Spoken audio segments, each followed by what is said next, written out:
Friends, ದಾಖಲೆಯ 7 ಮೇಳಗಳ ಪ್ರಾರಂಭೋತ್ಸವ ಇವತ್ತು ನಮ್ಮ ಕಟೀಲಿನಲ್ಲಿ ನಡೀತಾ ಉಂಟು. ಭಾರಿ ಗೌಜಿ ಗಮ್ಮತ್ತಲ್ಲಿ ನಡೀತಾ ಇದೆ ನೋಡಿ, ಎಷ್ಟು ಜನ ಸೇರಿದ್ದಾರೆ. ದಾಖಲೆ ಯಾಕಂತ ಹೇಳಿದ್ರೆ, ಈ ಯಕ್ಷಗಾನದಲ್ಲಿ 7 ಮೇಳಗಳು ನಮ್ಮ ಕಟೀಲಿನಲ್ಲಿ ಬಿಟ್ಟರೆ ಬೇರೆ ಎಲ್ಲೂ ಇಲ್ಲ.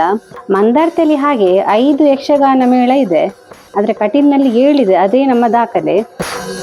ಇನ್ನು 6 ತಿಂಗಳು ಈ ಯಕ್ಷಗಾನದ್ದೇ ಕಾರ್ಬಾರು ನಮ್ಮ ಈ ಸುತ್ತಮುತ್ತಲಿನಲ್ಲಿ.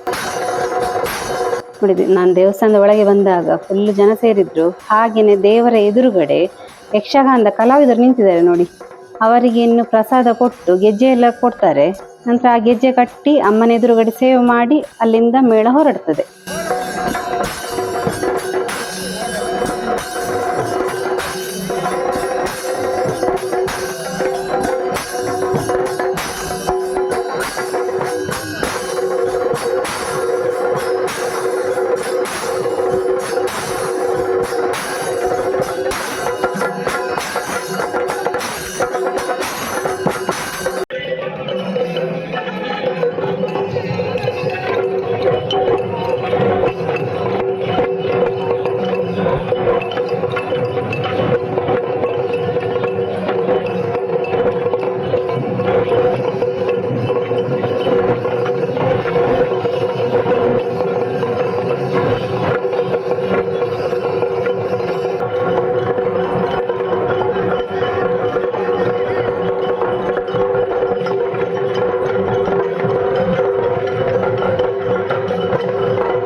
ಏಳು ಮೇಳಗಳ ದೇವರ ಕಿರೀಟವನ್ನ ಹಿಡ್ಕೊಂಡು ಹೊರಗಡೆ ಚೌಕಿಗೆ ಹೋಗ್ತಾರೆ. ಅದಂತೂ ನೋಡ್ಲಿಕ್ಕೆ ಭಾರಿ ಚಂದ.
ನೋಡಿ, ಇದು ಯಕ್ಷಗಾನದ ಮೇಳ ಉಂಟಲ್ಲ, 1975ಕ್ಕಿಂತ ಮುಂಚೆ ಸ್ಟಾರ್ಟ್ ಆಗಿದೆ.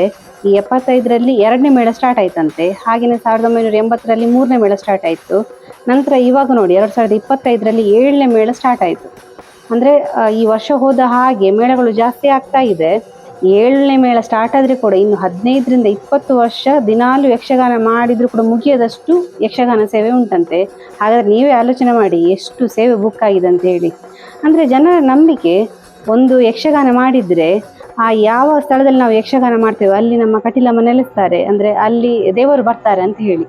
ಹಾಗೆ ಈ ಭಕ್ತಾದಿಗಳು ಒಂದು ಯಕ್ಷಗಾನ ಸೇವೆ ಕೊಟ್ಟರೆ ಮತ್ತೆ ಮತ್ತೆ ಕೊಡ್ತಾನೆ ಇರ್ತಾರೆ. ಹಾಗೆ ನಮ್ಮ ಯಕ್ಷಗಾನ ಸೇವೆ ಇಲ್ಲಿ ತುಂಬ ಬರ್ತಾ ಇರೋದು.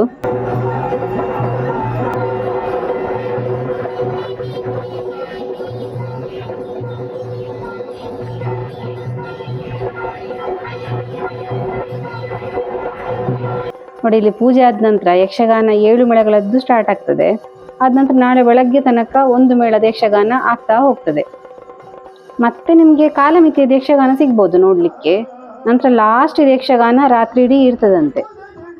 ಈ ಯಕ್ಷಗಾನದ್ದು ಈ ಪೋಸ್ಟರ್ ಎಲ್ಲ ನಿಮಗೆ ಪೇಪರಲ್ಲೆಲ್ಲ ಅಲ್ಲಲ್ಲಿ ಕಾಣ್ಲಿಕ್ಕೆ ಸಿಗ್ತದೆ. ಅದು ಏನಾದರೂ ನೀವು ಕಂಡ್ರೆ ಯಕ್ಷಗಾನಕ್ಕಂತೂ ತಪ್ಪದೆ ಹೋಗಿ ವೀಕ್ಷಿಸಿ. ನಮ್ಮ ಕಟೀಲಮ್ಮನ ಕೃಪೆಗೆ ಪಾತ್ರರಾಗಿ. ನಾವು ಈ ಥರನೇ ಇಂಟ್ರೆಸ್ಟಿಂಗ್ ವಿಡಿಯೋದೊಂದಿಗೆ ಮುಂದೆ ಸಿಗ್ತಾ ಇರ್ತೇವೆ. Thank you.